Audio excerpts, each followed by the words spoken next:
A problem that several underdeveloped countries face is a broken land title system. Flawed paperwork, forged signatures, and unclear documents make it difficult to trace the ownership of land. In addition, it's difficult for these governments to build infrastructure for each of their citizens.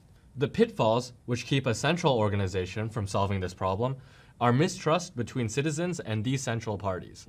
Corrupt officials are susceptible to bribes and have tampered records countless times.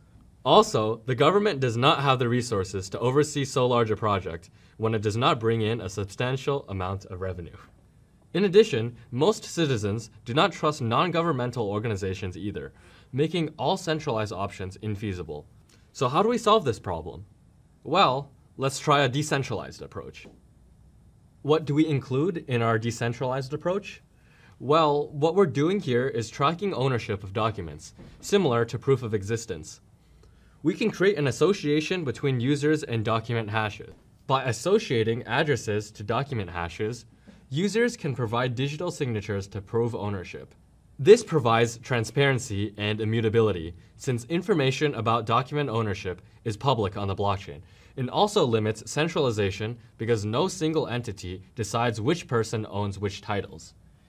Just like transferring Bitcoin between users through UTXOs, we're simply transferring the land title ownership through smart contracts as well. However, there's a big caveat that affects this blockchain use case, along with several others that link real-world information to digital information. In the computer science world, most are familiar with the acronym GIGO, which means garbage in, garbage out. A blockchain is good at handling internal data through its public auditability, but it can't reach into the real world and validate inputs. If the inputs from the real world are incorrect, then the output is also going to be incorrect. This implies some system for validating inputs into the blockchain. We refer to such entities sending information from the real world into the blockchain as oracles. However, this drives us back towards centralization, since we need some trusted third party to serve as an oracle to provide information into the blockchain whenever someone creates a land title.